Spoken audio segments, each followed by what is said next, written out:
Good morning India. आइए बड़ी खबरों पर जल्दी से नजर डाल लेते हैं। दिल्ली में एनसीबी ने बहुत बड़ी कार्रवाई करते हुए करीब 400 करोड़ की ड्रग्स बरामदगी शाहीन बाग इलाके जामिया नगर से हुई है। एनसीबी ने 50 किलो हेरोइन, 47 किलो संदिग्ध पदार्थ के साथ 30 लाख रुपए कैश भी जब्त किया है।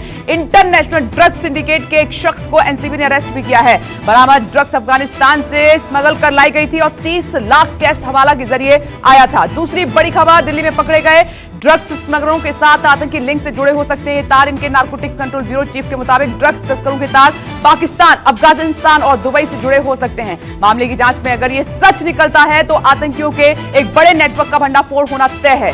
संघ प्रमुख मोहन भागवत ने हिंसा पर बड़ा बयान दिया है। उन्होंने कहा है कि हिंसा से किसी का भला नहीं हो सकता। उन्होंने सभी समुदायों को एक साथ लाने और मानवता की रक्षा करने की वकालत की है। वहीं भागवत ने देश के बंटवारे पर कहा कि देश के सभी लोगों को ये बात खलती है कि हम अधूरे रह गए। अखंड भारत का सपना जल्द साकार होगा। आज प्रधानमंत्री नरेंद्र मोदी वैश्विक पाटीदार व्यापार सम्मेलन को वर्चुअली संबोधित करने वाले हैं और ये 3 दिवसीय सम्मेलन सूरत में आयोजित हो रहा है। इस सम्मेलन में गुजरात के सीएम भूपेंद्र पटेल, केंद्रीय स्वास्थ्य मंत्री मनसुख मंडाविया, पुरुषोत्तम रूपाला समेत कई बड़े नेता शामिल होंगे। इस साल के अंत में गुजरात में विधानसभा चुनाव भी होने हैं और गुजरात की राजनीति में पाटीदार समुदाय की अहम भूमिका होती है। पीएम मोदी आज बेंगलुरु में पहले सेमिकॉन इंडिया 2022 सम्मेलन का उद्घाटन करेंगे। 3 दिवसीय सेमिकॉन इंडिया सम्मेलन पीएम के उस विजन को आगे बढ़ाने के लिए आयोजित किया जा रहा है जिसमें भारत को इलेक्ट्रॉनिक्स मैन्युफैक्चरिंग और इनोवेशन में आगे बढ़ाना है। सम्मेलन में विश्व की कई बड़ी कंपनियों के सीईओ भी हिस्सा लेंगे। पश्चिम बंगाल की मुख्यमंत्री ममता बनर्जी कल दिल्ली के दौरे पर आएंगी। ममता मुख्यमंत्रियों और अन्य न्यायाधीशों के संयुक्त सम्मेलन में शामिल होंगी। ये सम्मेलन 6 साल बाद हो रहा है। सम्मेलन में देश भर के हाईकोर्ट के मुख्य न्यायाधीश और मुख्यमंत्री मौजूद रहेंगे। रहेगी नजर। पश्चिम बंगाल चुनाव में हुई हिंसा के पीड़ित आज राष्ट्रपति रामनाथ कोविंद और गृहमंत्री अमित शाह से मुलाकात करेंगे। हिंसा पीड़ित दोपहर 12 बजे राष्ट्रपति और रात 9 बजे अमित शाह से मुलाकात करेंगे। इससे पहले सभी लोग पटियाला हाउस कोर्ट के सामने शाम 4:30 बजे कैंडल मार्च भी निकालेंगे। इस पर भी हमारी नजर रहेगी। आगे बढ़ते हैं। एमएनएस नेता राज ठाकरे ने धार्मिक स्थलों से लाउडस्पीकर हटाने की तारीफ की है। राज ठाकरे ने ट्वीट कर कहा कि योगी सरकार को धार्मिक स्थलों विशेषकर मस्जिदों से लाउडस्पीकर हटाने के लिए धन्यवाद दिया है। उन्होंने ये भी कहा कि दुर्भाग्य है कि महाराष्ट्र में हमारे पास योगी नहीं है, भोगी हैं। महाराष्ट्र सरकार को सद्बुद्धि आए, यही हमारी प्रार्थना है। हनुमान चालीसा विवाद में आज नवनीत राणा और रवि राणा की याचिका पर सुनवाई है। मुंबई सेशन कोर्ट राणा दंपति की याचिका पर सुनवाई करेगा। मंगलवार को पिछली सुनवाई के दौरान कोर्ट ने मुंबई पुलिस को 29 अप्रैल को जवाब दाखिल करने के लिए कहा था। मुंबई पुलिस आज कोर्ट में जमानत याचिका पर हलफनामे के साथ जवाब दाखिल कर सकती है। एमएनएस प्रमुख राज ठाकरे की औरंगाबाद रैली को मंजूरी मिल गई है। औरंगाबाद पुलिस ने शर्तों के साथ राज ठाकरे को रैली और भाषण की अनुमति दे दी है। राज ठाकरे 1 मई को औरंगाबाद में जनसभा को संबोधित करेंगे। पुलिस ने राज ठाकरे को समाज में तनाव पैदा करने वाले बयानबाजी से मना किया है। राज ठाकरे को यह अनुमति सशर्त दी गई है।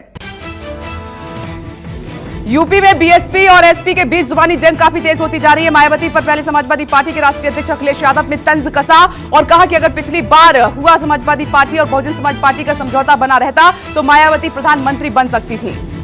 मायावती ने समाजवादी पार्टी के राष्ट्रीय अध्यक्ष अखिलेश यादव पर हमला बोला है। उन्हें राष्ट्रपति नहीं सीएम और पीएम बनना है। मायावती ने सीधे अखिलेश यादव पर निशाना साधा, कहा कि सपा के कारण ही भाजपा सत्ता में आई क्योंकि सपा के कारण पूरा चुनाव ध्रुवीकरण पर हो गया। सीतापुर जेल में बंद रामपुर विधायक आजम खान और उनके समर्थकों की बढ़ रही नाराजगी को लेकर अखिलेश यादव ने चुप्पी तोड़ दी है। सपा के राष्ट्रीय अध्यक्ष अखिलेश यादव ने कहा कि समाजवादी पार्टी आजम खान के साथ है। बीजेपी कांग्रेस जब मुकदमे लगा रही थी तब ये लोग कहां थे जब आजम खान के साथ सहानुभूति जता रहे हैं। राजस्थान के सीएम अशोक गहलोत ने पीएम मोदी से महंगाई के मुद्दे पर सभी मुख्यमंत्रियों के साथ बैठक करने की मांग की। अशोक गहलोत ने लगातार 5 ट्वीट किए हैं बैक टू बैक। उन्होंने लिखा है कि देश की आर्थिक नीतियां मुख्य तौर पर केंद्र की ओर से निर्मित और संचालित होती हैं, लेकिन इसका असर राज्यों पर ही होता है। दिल्ली में आज अतिक्रमण के खिलाफ बड़ी कार्रवाई होने जा रही है। 12 जगहों पर आज एमसीडी अभियान चलाने जा रही है। दिल्ली के त्रिलोकपुरी, कल्याणपुरी, गाजीपुर, सीमापुरी सहित 12 जगहों पर कार्रवाई होने जा रही है। वहीं दिल्ली के तुगलकाबाद के मोहन कोऑपरेटिव इंडस्ट्रियल एरिया और बदरपुर के इलाकों में आज अतिक्रमण के खिलाफ अभियान चलेगा। इस पर भी हमारी नजर रहेगी। आगे बड़ी खबर अलीगढ़ से। अलीगढ़ में 180 लाउड स्पीकर को हटा दिया गया है। करीब 900 लाउड स्पीकर की आवाज कम कर दी गई है। कोर्ट के आदेश के बाद जिला प्रशासन ने कार्रवाई की। बड़ा एक्शन हुआ है और एक ही दिन में आगरा जोन के 8 जिलों में 756 लाउड स्पीकर उतार दिए गए हैं। खास बात इसमें यह है कि एक जगह भी कोई विवाद एक भी जगह नहीं हुआ है।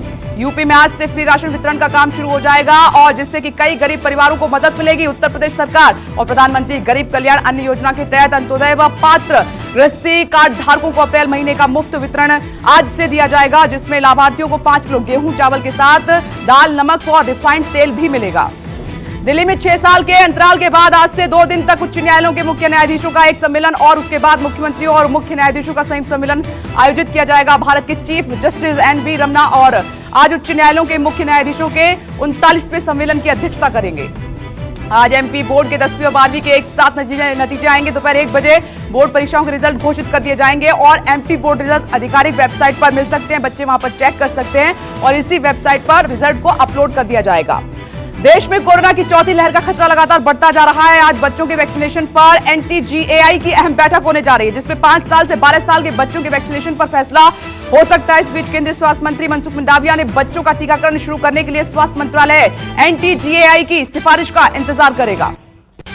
देश में कोरोना की चौथी लहर की आशंका के बीच एक बार फिर कोरोना के केसों में उछाल देखने को मिल रहा है। गुरुवार को नए केस 3000 के पार हो गए हैं और अब एक्टिव मरीजों की संख्या 17,000 के पार पहुंच चुकी है। देश में लगातार बढ़ रहे कोरोना केसों के मद्देनजर राज्य सरकारों ने मास्क और सोशल डिस्टेंसिंग को एक बार फिर से जरूरी करार दिया है। दिल्ली में लगातार 7वें दिन 1000 से अधिक कोरोना मरीज मिले हैं, जबकि 2 मरीजों की मौत भी हो गई है। 1 से बढ़कर 2 हो गया ये आंकड़ा। दिल्ली में कोरोना के नए मामलों में उछाल लगातार जारी है। गुरुवार की बात करें तो दिल्ली में कोरोना संक्रमण के 1490 नए मामले सामने आए और इस दौरान संक्रमण दर 4.62% दर्ज की गई। ताजा आंकड़ों के मुताबिक दिल्ली में सक्रिय मरीजों की संख्या 5250 बनी हुई है। तेजी से बढ़ती गर्मी और कोयले की कमी के कारण देश में बिजली संकट लगातार गहराता जा रहा है। गैस पर आधारित कई पावर प्लांट बंद हो गए हैं, जिससे कि बिजली सप्लाई पर असर पड़ा है। आयोजित गैस का दाम बढ़ जाने से कई प्लांट पूरी क्षमता से काम नहीं कर पा रहे थे।